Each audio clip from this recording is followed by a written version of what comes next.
Digital audio health by Symatrax.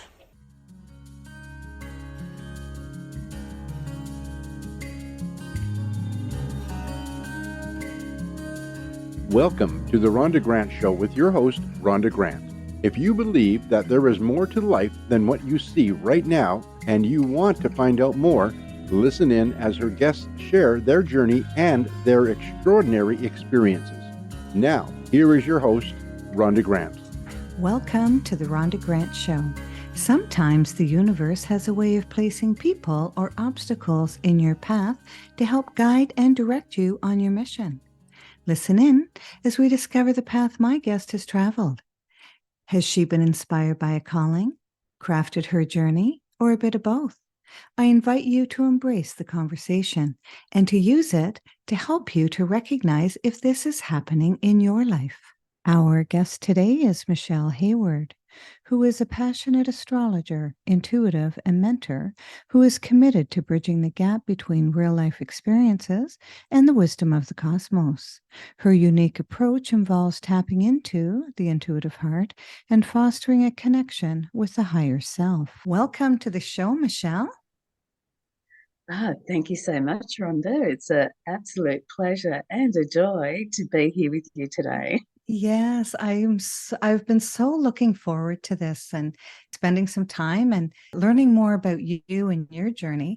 Let the audience know where you were born, not really where you were born, you can, and where you grew up, and a little bit about your background.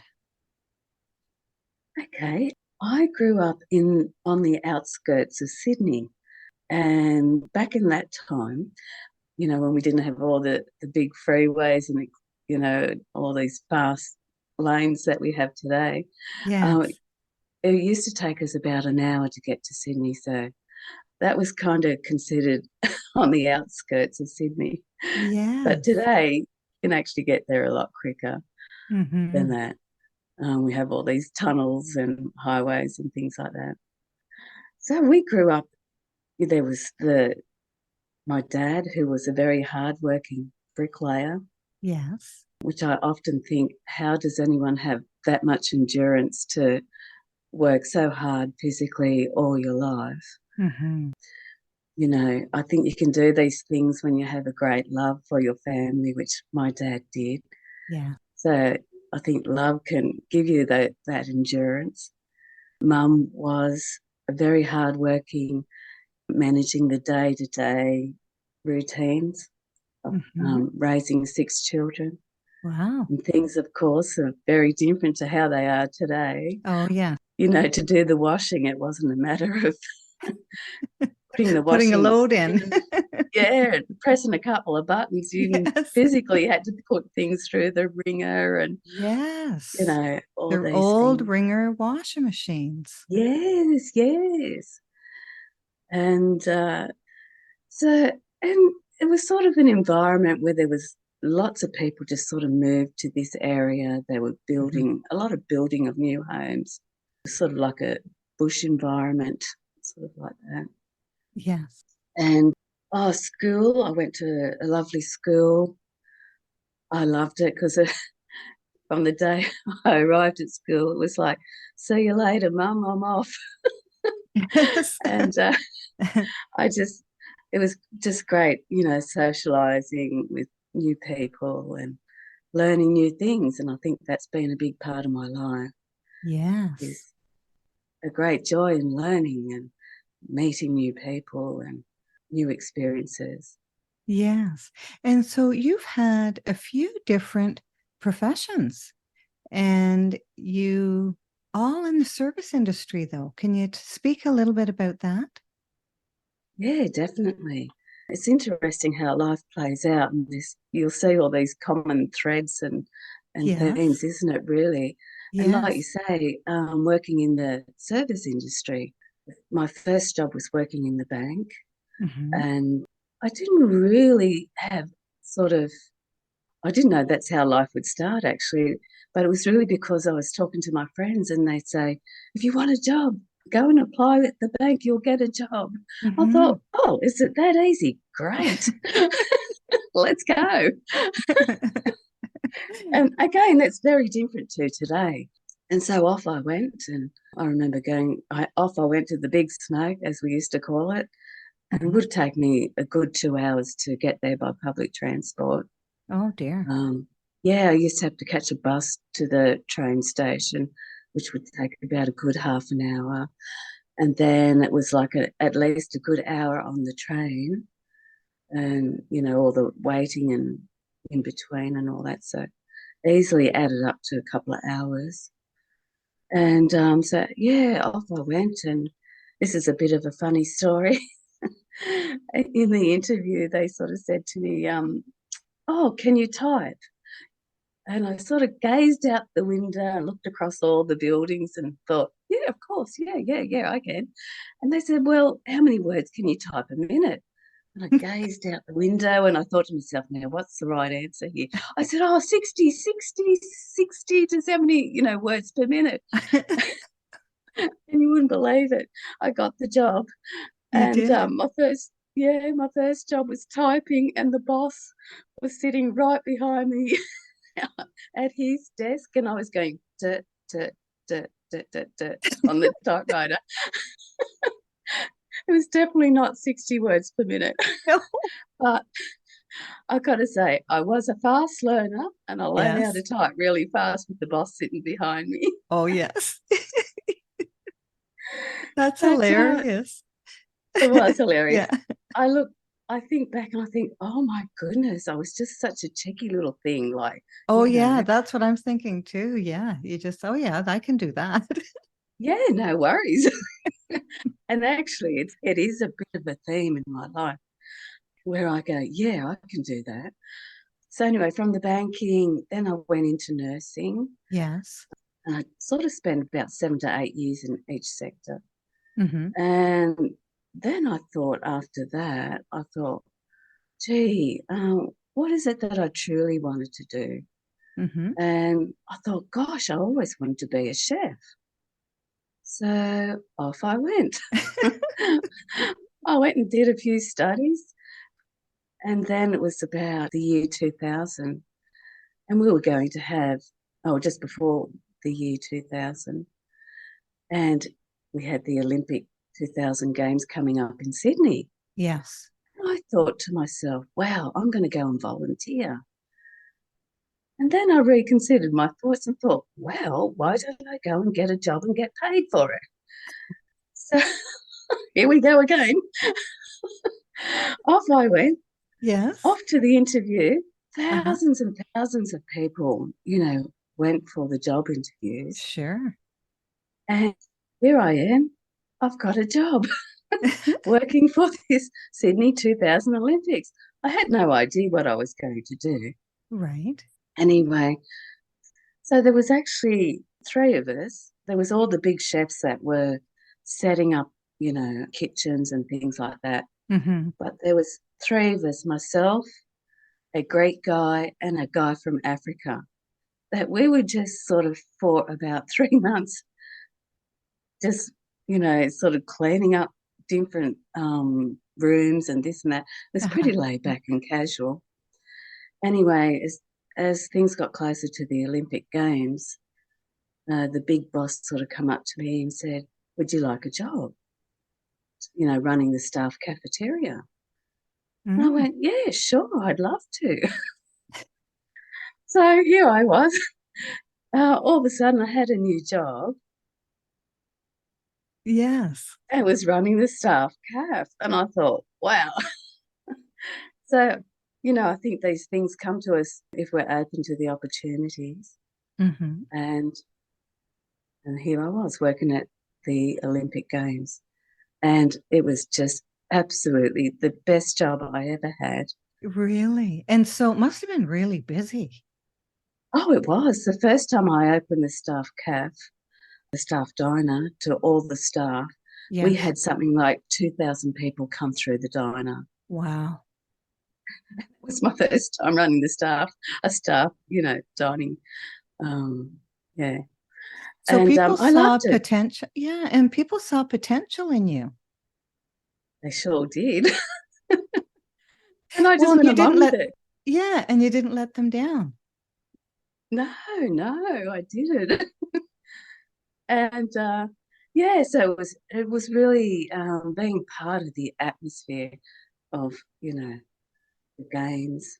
It was just so exciting. And Oh, the yes. opening ceremony, I was able to poke my head out through a door and be able to get a glimpse of what was actually happening, and then run back to the kitchen and keep everything all happening. Yes. And then so I sort of followed in my parents' footsteps by by working really hard.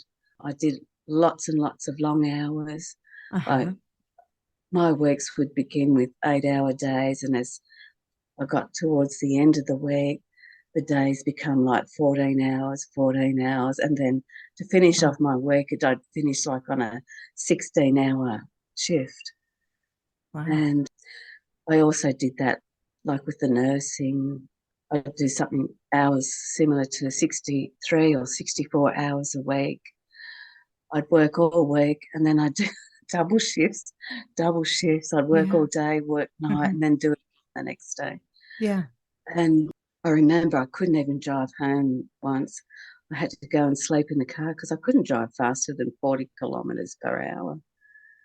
And so I think there was a really big um, work-life imbalance, Hmm.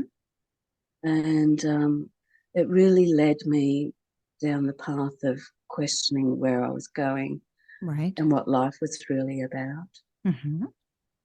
And so what was your So next step? I then started looking more deeply into my soul Yes. through meditation. I started meditations, Hmm. and really my world began to change. Oh, And I especially remember having this very, very deep connection with a horse. yes. I was standing outside in the paddock, and I just really felt this really strong connection with Hmm. this horse.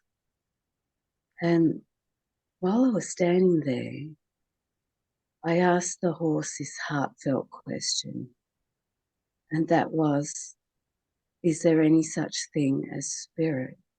Straight after I asked that question, a tap just down the paddock a little bit started overflowing with water. Ah, And I thought to myself, whoa, that must mean something. And so I did a little bit of research. Thought, right, water, symbolizes things like cleansing, purification, hmm. regeneration. And as I looked further, I discovered it really did represent spirit. Hmm.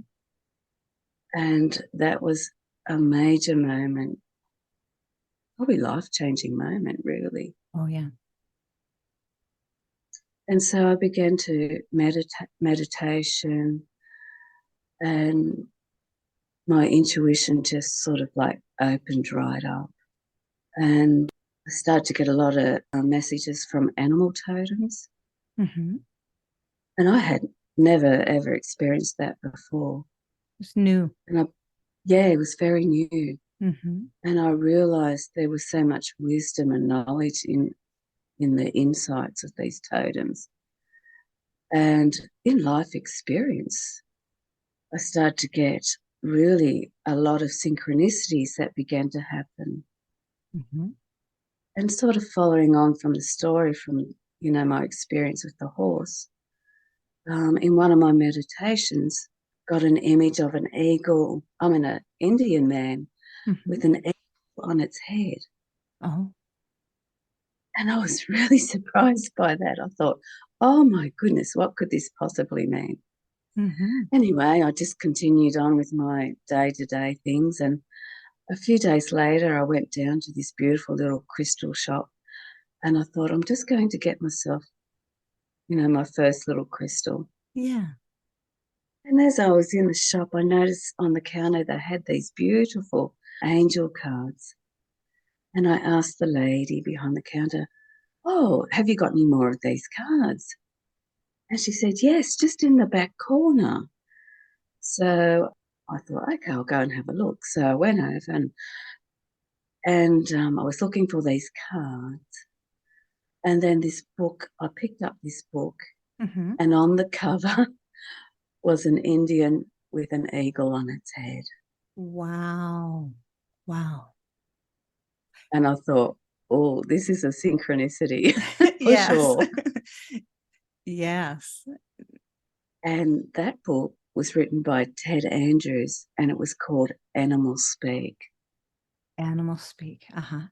And from there, so did that give you sort of a funny feeling inside that things are connected? And did you start to contemplate that this meditation was providing a window into your life that maybe was always there, but you didn't recognize, or maybe this was new? I think it gave me a different understanding, because I always believed in, that there is definitely a higher power than myself. Yeah. There is definitely a guiding force. And I began to really understand that nature, all forms of nature, is communicating with us all the time. And nature in its many forms, whether it's through the minerals, crystals, whether it's through animals, whether it was through cosmos, we are all interconnected, and we are definitely not separate. And I really understood at a much deeper level that we are definitely spiritual beings having a physical human experience. So we just didn't live in this physical world. It was so much greater than that. And you must have felt sort of a comfort in that now that you've come to a realization that meditation, because meditation really opens a door to a window you hadn't seen before or noticed, and puts things in your path. It's who is directing who almost, right? But you had a thought of intuition and you headed to that store, and there you got the confirmation. And so I'm fascinated when it happens in my life. And I'm fascinated when it happens in other people's lives too. So what did you do then? Did you continue to meditate and say to yourself, boy, like this is happening. This is really getting my attention. And what else can I, co-create, right? You're co-creating with the universe because it's sending you and opening a door for you that you may not have come across. Definitely.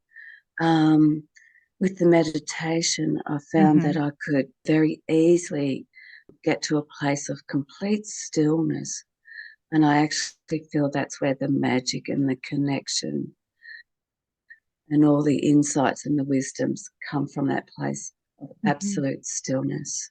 And then I realized that it was that connection, which we all have the ability, if we are quiet and still enough to have that connection, that it was really a guiding light. And really that connection is really actually connecting to love, because it's connecting to that heart space. Yes. And that's how I really live my life. And I come up with my own little philosophy, and it is to be still, to be receptive, which means being open and allowing flow. And that's allowing things to play out exactly the way it's meant to. So that really comes from a place of having faith and having trust, in the bigger realm of things. And so through my meditations, I was able to get animal totems as a guidance. I soon realized that you could ask questions and get answers. And get That, answers. Yeah, yes, isn't that remarkable? it is. You know, I mean, it's really no different than setting an intentional or saying a prayer and asking for help. Okay. Um, you know, but I was getting it through animal totems and different symbols, Mm-hmm. and through all the synchronicities that began to happen that really just reinforced that connection Mm-hmm. to that higher force, that higher energy. Mm-hmm. And, you know, there were so many great stories, you know, like the time Yeah. when my Yeah. husband had kidney stones, Yes. and he was rolling around on the couch in agony. And I said, "Oh, I'll ring the ambulance." And he said to me, "Oh no, don't ring the ambulance." So even though he's in agony, and I felt terrible because I didn't feel like I could do anything to help him, Yeah. and I didn't want to override what he wanted. So I thought, okay, just go with the flow with this. And I thought, oh, I know what I'll do. I'll ask Spirit for help here. Yes. So I ducked around the corner and I was, you know, getting out a thermometer so I could check his temperature. And I put it on, and a strange number came up on the thermometer. And so I thought, let's check out what this number means. So I did a quick little search on the numerology and what it meant. Uh-huh. And the message was that an imminent decision was, you know, coming. So I thought, great, okay, we'll get, you know, an answer on this. It's either going to be, yes, we're going to ring the ambulance, Yeah. or it's going to be something else. So I went and sat next to my husband, and I was, you know, asking for a lot of help for him to overcome, you know, the situation. And I must have just said the right thing because he goes, ring the ambulance. And as I was sort of sitting there and sort of asking for help, I got this image of Superman, and I thought, oh, okay, he's going to be fine, you know. But sometimes when, you know, I'd get these insights, it would be validated, you know, Mm-hmm. um, not long after, which is exactly what happened in this situation. I went to Mm-hmm. the hospital and I met his roommate there, and I said hello, and I said to him, "What's that on your t-shirt?" He said, "Oh, Superman." And that's when I realized, I thought, oh, everything's going to be fine. Nothing to worry about. Yes. And you talked about letting things unfold, letting things happen. And many times, and this is our humanness, we want to interfere. We want to Mm. take charge when we start seeing things like that. And so it's a really good teaching just to let things happen, just to see what else is, you know, is going to be revealed to you. And I'm really curious about you being able to take that number that they gave you and pop it into a chart and get some direction. Well, what I did there is you can sort of look up all these sort of, doesn't matter what symbol it is, whether it's new, in numbers or symbols. Yeah. I think probably one of the great things of having all this information at our fingertips these days, like with the Yes. internet, there's amazing websites and, Yes. you know, searches that To you can help do us. Yeah. to help us to understand what the Mm-hmm. symbol meanings and the deeper insights and that can be. So I think having this information at our fingertips is, they can be used in a great way. Mm-hmm. Wonderful. Um, So, how did this lead you into astrology? oh, I've always loved astrology. Yes. And I think it was just another natural progression. Uh-huh. And so I studied the astrology, and I was quickly amazed at how there's so much wisdom and knowledge in anyone's astrology chart. Mm-hmm. I think, again, it's just another way of connecting the dots. Yes. And a great example is I have Jupiter in my first house, Yes. which, and being on the ascendant. So this is going to be a very strong identity, you know, people would recognize me by. And Jupiter is about good luck. He's planet of good luck, expansion, growth, and you know, quite jovial and cheerful and all that. And I do have that way about me, you know. Not much is going to knock me down for long because, you know, I kind of feel like it's a great blessing to to be able to, you know, look on the brighter side of life. Because I understand, you know, not everyone looks that way.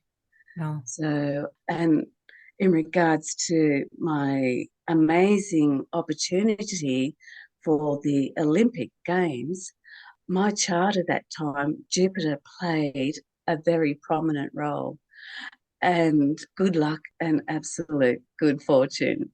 And I really feel like Jupiter was really reflected in my world during the Olympic 2000 Games. And Jupiter comes around every 12 years. And I'm having what they call a Jupiter return. And I am finding that luck and opportunities are just coming to me. And knowing, you know, that is the case, I'm not missing any opportunities at the moment. Good. So, now, I was going to say, oh, yeah, and that's just one little example. And really another amazing story is a fellow astrologer who has a very prominent Jupiter connection as well. A friend applied to put her into this TV show, which was a quiz show. Now, she wasn't described herself as an introvert, and she thought going on TV, she didn't think that was a great idea. But she looked at her chart and she had Jupiter in a great position of being able to win money. So she thought, you know what, I'm going on the show. She did, and guess what? She won. She won all this money on this show that somebody else, you know, put her, you know, applied on her behalf for this show. And she took the opportunity. But I've discovered that looking at the chart can really help you understand your life experiences. Oh, yes. It's almost like we're here and there's something mapped out for us that signifies the day that we were born, the time we were born, and how we have all these opportunities in our life that we don't even know about. We're operating here without one of the most important maps, I believe, in our lifetime. And if that woman did not realize or check that, she wouldn't have went on the show. And, you know, so if you have a map that you can refer to based on your birth time and your date, these, you're going to be able to recognize them like you recognize that you had put the masked person and the book together, that meant something. And I think that if we all were equipped with that knowledge that you hold to let people know and guide them through their life, it's so invaluable. So talk to us more about the different planets and what they might mean. Yeah, sure. Let's start with the sun. For example, the sun is really our core identity. You know, when you think of the sun, it's a life force energy, isn't it? Oh, yes. It keeps all of life, you know, full of energy, able to, you know, live and survive, really. And, you know, a lot of people just think that a lot of people will know what their star sign or sun sign is. Yes, from astrology. Yes. Yeah, through astrology. Just like the human body, we're not just, you know, an arm, a leg. We have organs that, you know, all talk and speak, you know, and connect and make us a whole. Yes. So even though the sun might be our core identity, it can be in various signs, and there's 12 different signs of the zodiac, and they all play out very differently. You know, for example, a sun in Sagittarius is going to be it's ruled by Jupiter, so it's going to have this very joyful, happy, generous, sort of outgoing sort of energy about it. It wants to understand the world. It wants to see the bigger horizon. It loves to look at the big picture. You know, say the sun in Gemini, for example. It's going to be a very curious energy. Who will want to learn and learn about new things, who will love to connect with other people, because it's like the little butterfly, you know, of the zodiac. It sort of loves to go here and it loves to go there. It's about movement.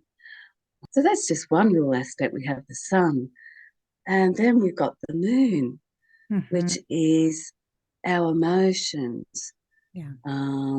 For example, someone who may have the moon in Cancer. The sign Cancer is about the home. It's about nesting. It's about nurturing. So, you know, if you were to look at the moon is also the mother archetype. So if you had somebody with the moon in Cancer, for example, they would be a real homebody. And I can see this in my husband, because he has the moon in the sign of Cancer, and it's very funny. He loves to stay at home. At home. And before we even leave home, his comment is, "I can't wait to get home." And I have to remind him that we actually haven't left yet. He's just so hilarious. Yeah. And we have these traits about us that we don't even understand ourselves why we have them, unless we take that journey to find out, right? Yeah. So it gives you a deeper understanding where you come from. But it also shows how you've evolved in life as well. There's different types of charts. So what we call a progression chart. We can see that perhaps, say, your sun started off in Sagittarius. It's now moved to, say, Cancer, which explains why, you know, we may operate and even feel different today to then when we were, say, a child. Because the energies shift, and that all shows in your chart. So it's like a diary. It's a great diary. Okay. It's like, you know, you can go back and read your diary, where you've come.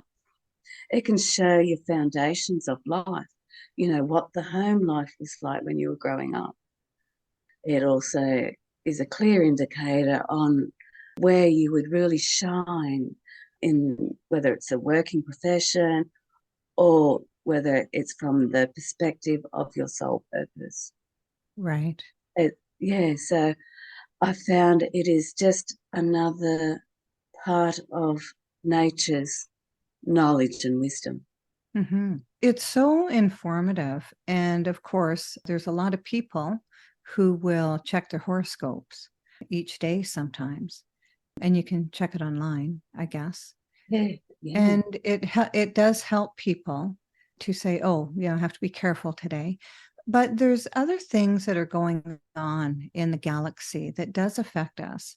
And those are when planets are in retrograde and different things like that. And so what we have to be careful about during that time, and every sign, I understand, is affected differently by different planets. And so do you know about that science of the planets and how they affect us? Well, just like the sun really affects our life force energy, there's nothing to say that all these other planets can affect our life force energy. Yes. if the sun affects, as we all know, the moon can affect our emotions Oh, at a yes. full moon. Mm-hmm. And it's been fascinating to follow the moon phases as well. Like, Yes. we have the new moon. And again, it's if you look at the way nature is, you plant a seed. And Mm-hmm. that's what we do at the new moon. We're planting a seed. We can't Yes. actually see how it's going to unfold No. at that point, because when you look at the moon, at the new moon, there's not a lot of light, is there? Mm-hmm. And then as we get more moonlight and we've got in conjunction with the sun, the plants begin to sprout and we begin to see where we are heading.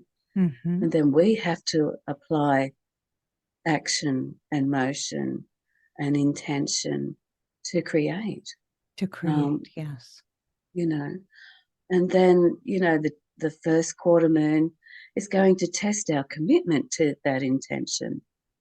Okay. Are we committed? And sometimes this is when a few little obstacles and Yes. challenges, you Yeah. know, Can arise for us, and we don't understand why these are in our path. But exactly, yeah, but it's the energy. And absolutely. mm-hmm. And then if you go, okay, we're in this first quarter phase. Mm-hmm. Okay, I need to sort of step back a little bit, be clear on where I'm heading and be Mm-hmm. committed. Right. And so you keep your journey going. And then we get to the full moon and Yes. we've got so much light, don't we? So the light is really there for us to look and see how everything is going. Is it Mm-hmm. really working out? Am I really still committed? Do I need to make some changes or do I need to let go at Mm-hmm. this point? And then we got the last quarter moon, and it's like that last burst of energy of getting to the end of our goal, and then we start the cycle again, All over again. you know, Mm. all over It's again. yeah, it's such a great teaching. If the moon can pull the water from the shore and put it back, that is pretty incredible. And so if it can do that, it is also pulling us in a way. And I'm really fascinated by that. And I've talked with people at the hospital and I've asked them, are they quiet sometimes? And then one night we're really, really busy. And they said, absolutely. There is a movement of energy that happens that we don't even realize unless we become curious. And we all know that, oh, the full moon's coming. Babies are born on the full moon. When I ran a retail store as an entrepreneur, and it was Grant's Tile and Bath. And it was, selling bathroom items as well as tile. And we also did renovations. And so often I would sit at the desk and nobody would come in the store. And I would do work that I had to do because running a business, there's lots to do. And then one by one, people would start coming in the store. And a couple hours later, everybody would leave. Like there'd just be a wave of people coming and a wave of people leaving. And so I thought, is this just an isolated occurrence? Because I had never worked in a retail store. Or is this something that I can pay attention to and watch? And it was like a rhythm. And you'd think, okay, but people came at lunchtime or they came after work. It didn't matter if it was lunchtime or whatever it was. It was almost like people all, said, we need to get some tile and have our bathroom, the tile around our bathtub redone or something like that. And then all those people, it's almost like other people who were thinking about that reinforced it. And then they all came into the store at the same time. And I was running the show myself. And, I think that when we start paying attention, and sometimes we don't know what we're to pay attention to, right? Well, what am I to pay attention to? And I think that the more meditating, the more conscious you become, there's lots that you start to see that you never saw before. And you wondered, Was that happening and I just didn't see it? Yeah, that's what was going on. So can you That is, attest to that? oh, absolutely. Yeah. Um, it's so interesting because, again, if you think of the sun, it moves slowly around through all the zodiac signs, doesn't it? Yes. Yes. So, I find, for example, when the sun is, say, in Virgo, Uh-huh. people start cleaning up their homes, get decluttering. They start doing a spring clean. Okay. When the sun is, I'm just trying to think here, other big things that happen.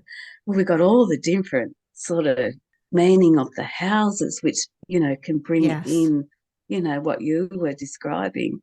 Lots of people doing similar things at the same Same time. time. Yeah. So what that tells me is a lot of us responding, Yes. but not joining the dots that, with, say, the cosmos, Yes. that this is happening because of, you know, these alignments. Yes. And, in regards to what you're saying about the tide coming in and the tide going out, Mm-hmm. if you think about it, we're 70% water. Yes. So why wouldn't, we We have be this? impacted. Yeah. And again, this is another amazing gift and tool that you can use timing to, you know, for important events by looking at, okay, where are the planets? What's going on? Because, sometimes we may start a project, but if the tide's coming in, well, the project doesn't matter how hard you're trying, the project's not going to go very far. And, I've seen this time and time again. And, Yes. with, planets in retrograde, Uh-huh. for example, it's actually not the best time to start something new Mm-hmm. because retrogrades are about, you think of the word Mm-hmm. reevaluate. It's all about going back and looking at things because the planets are in a much slower motion, Uh-huh. which, so for example, you might find, a shop front and it's for lease. Yes. It wouldn't be the best time to go and start a new business because it would only last short term. Okay. And there's been examples of that, Mm-hmm. It might be the perfect location, you might have the perfect business, Yes. but it just doesn't line up. Mm-hmm. And then it sort of fizzles out. Say we had a Venus retrograde. Yes. It's like having rose-colored glasses on. You're Yeah. actually not seeing that well. So, Venus is all about beauty and love. Yes. We might come meet somebody new and think they're it because we've Yeah. got these What's rose-colored glasses the on, rose-colored glasses? and Okay. you get to the end of the the Venus retrograde and look back and go, oh my goodness, what was I thinking? And Oh, there's that's why stories that and happens. stories like Okay. this. Yeah, that's what And happens.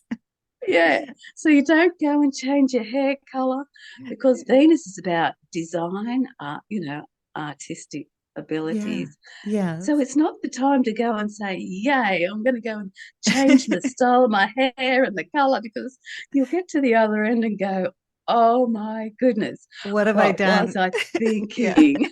You're just not seeing clearly. So it is, it's pretty amazing. It's pretty interesting. Yes, especially when you have your individual chart done. You're listening to the Rhonda Grant Show right now, whose podcast has been treated with digital audio health by my sponsor, Symatrex. And today I am speaking with Michelle Hayward. Michelle, please let the audience know how they may reach out to you should they want to have their chart read. Sure. There's a couple of ways of doing it.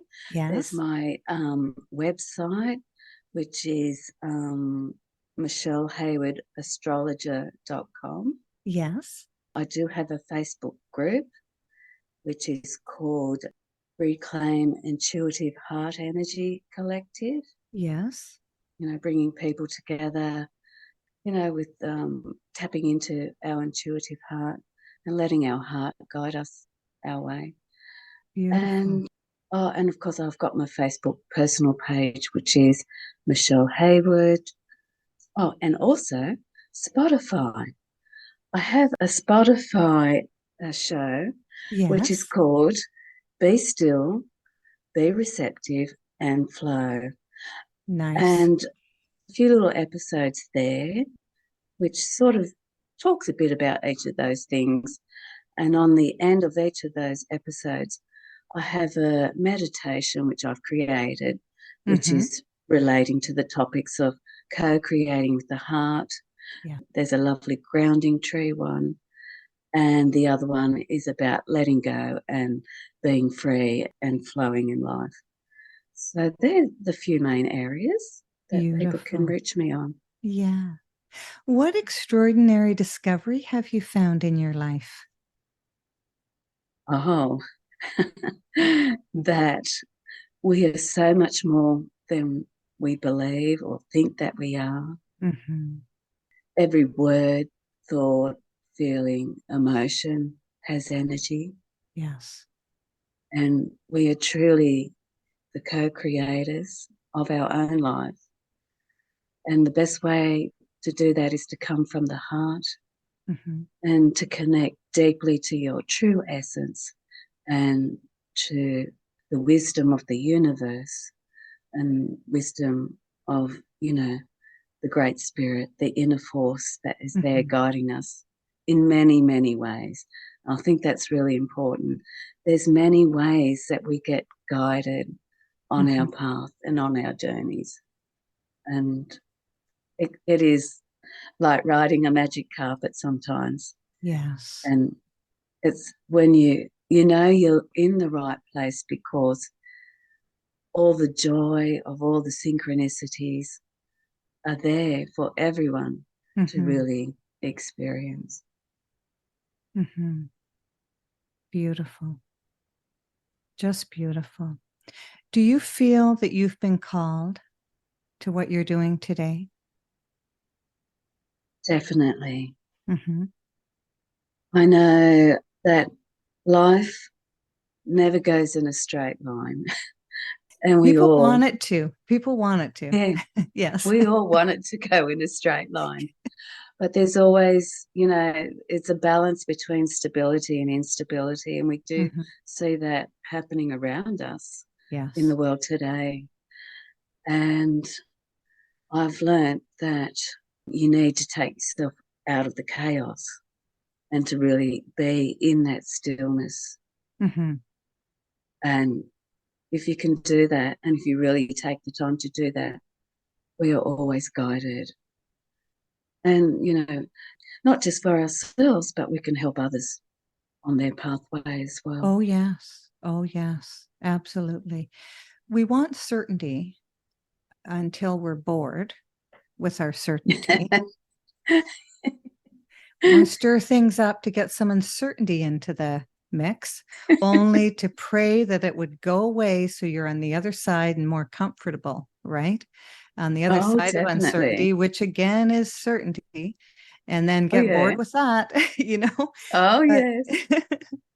But, I've really enjoyed our conversation, and I'm a true testament of the work that you've done for me on my charts. I was astounded with what I learned about myself that I knew about myself, but it was such confirmation, and it really anchored me into attributes that I knew that I had, but I almost had to be reaffirmed. And I don't mean by a coach or anything like that, but the chart that you did to me really opened a window into a life that I've been living and not realizing that everything has been aligned for me. And now that I know that, I really feel that I can really honor those gifts that I've come with and appreciate them and just move towards them, knowing that that has been my birthright. And I recommend Yes. that everybody really think about doing this type of activity with Michelle, because as you can tell, she's very kind and warm and loving, and she knows her stuff, and she knows how to present that to you in a way that's going to be significant in your life's journey. Wow, thank So you. you're welcome. So thank you very much for being on the show. I really enjoyed our conversation as always. And boy, it's I find it fascinating that with Zoom we can reach people all over the world. And when you said Sydney, you mean Sydney, Australia, is where you were born and raised. And so I never would have met you maybe in a million lifetimes if it was not for Zoom, which, it's all outreaching and connections. And I was connected to you by another guest that I had on the show. And so I value you, I value your presence, and I thank you very much. Well, it was absolute pleasure to meet you, Rhonda, hearing your podcast, your stories, Yes. and seeing that there's, the similarities that were there. And I think the universe has this way of bringing really the right people into your life at the right time.